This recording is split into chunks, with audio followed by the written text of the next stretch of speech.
In a world that venerates politicians, athletes, performers, and even some drug abusers, here's an example of who we should consider our heroes. But he made a lot of money, so these days, nope. This is a set of excerpts from a biography of Sam Walton by Daniel Gross of Forbes magazine. It's titled, Sam Walton, Walmart and the Discounting of America.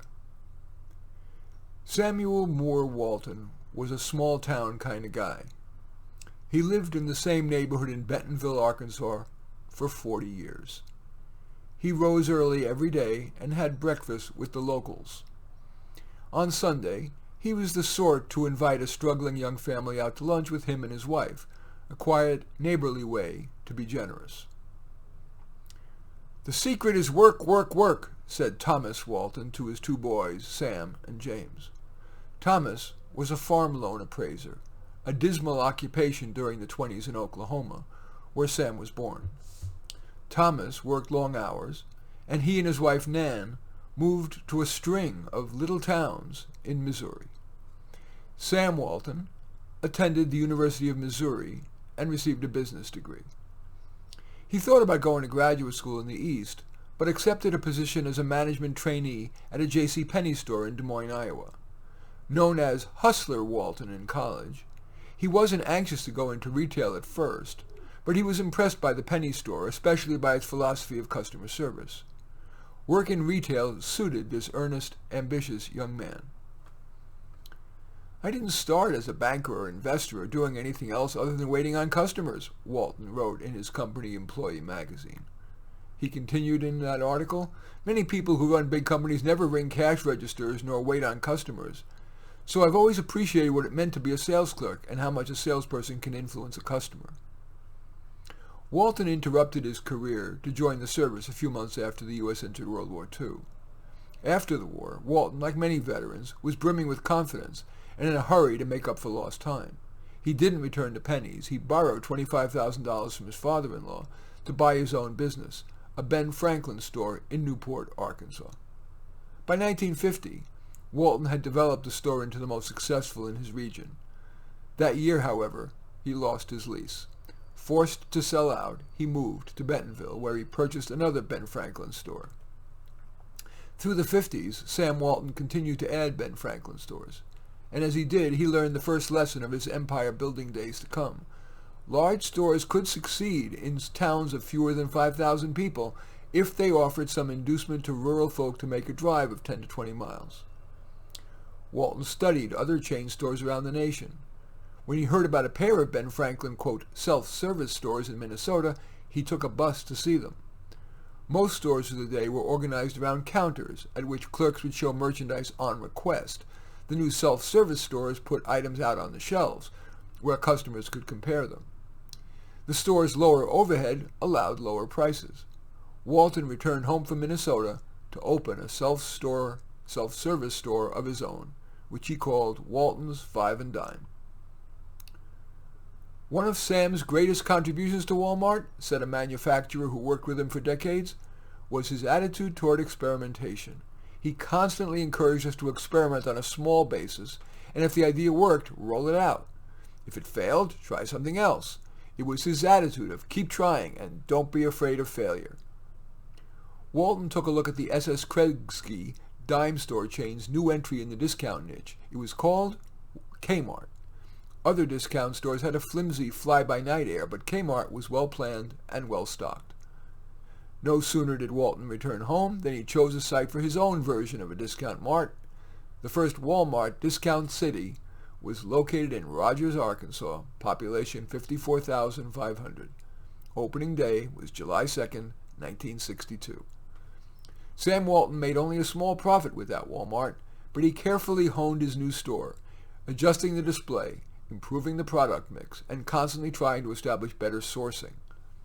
He was on the premises as often as he could, even after hours. When he couldn't sleep, he often brought a sack of donuts down to the crew on the receiving dock and chatted with them when they were on break. Sam Walton didn't find inspiration on retreats or by staring into reports. He showed up wherever the work was being done. For a rich man, Sam Walton left a record of homespun frugality. He flew first class only once in his life, on a long business flight from South America to Africa. He readily followed the company policy of doubling up in hotels. His company car wasn't exactly a limousine. Bernard Marcus, co-founder of Home Depot, recalled going out to lunch with Walton after a meeting in Bentonville. I hopped into Sam's pickup truck. No air conditioning. Seats stained by coffee. That was Sam Walton. No airs, no pomposity. Another friend commented after meeting Walton at a business function, "My shoes cost more than everything Sam Walton is wearing today." Walton took such teasing well. At a meeting in Little Rock, he stood up to show everyone the label in his business jacket. Walmart, he announced, $50. The pants, Walmart, $16. Personally and through the company, the Waltons gave large amounts of money to charity. Workers who had been with the company for at least a year and who worked more than about 20 hours a week earned bonuses of an average of 5% of their wages.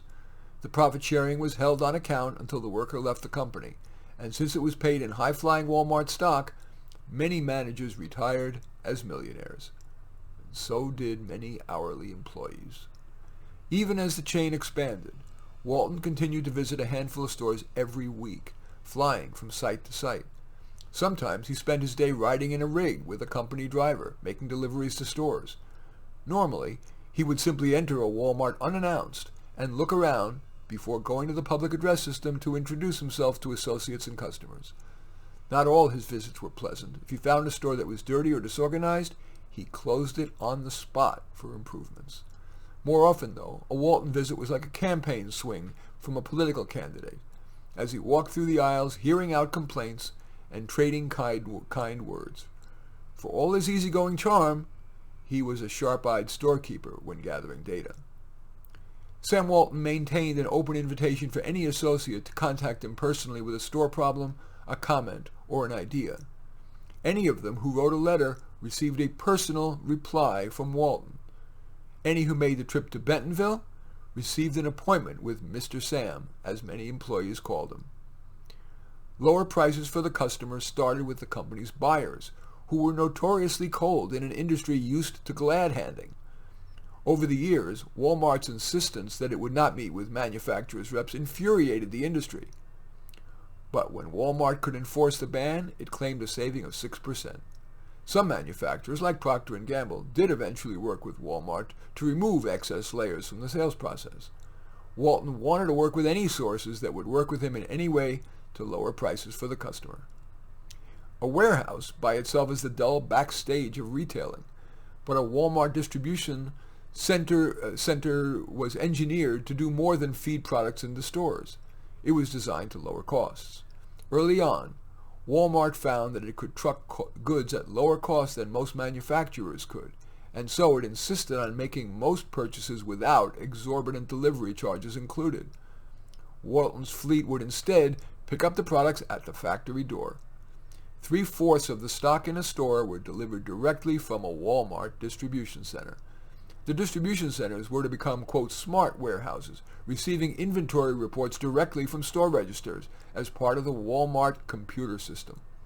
At the bottom of the technology tree, Walmart's trucks were routed to each of the 200 stores attached to a distribution center in such a way that they would not travel empty. Even as the Walmart chain expanded into all 4 continental time zones, its distribution cost remained the lowest of any retailer.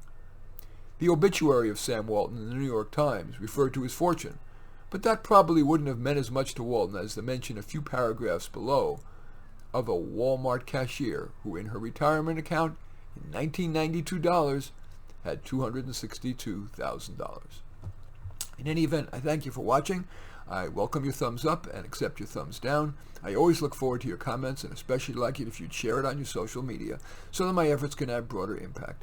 And I am flattered if you choose to subscribe to my channel, which mostly consists of offering my own self-help, how to do life advice, career, relationships, money, education, meaning of life, but occasionally is punctuated by my playing the piano and very occasionally reading other people's essays that I believe are worthy of your time.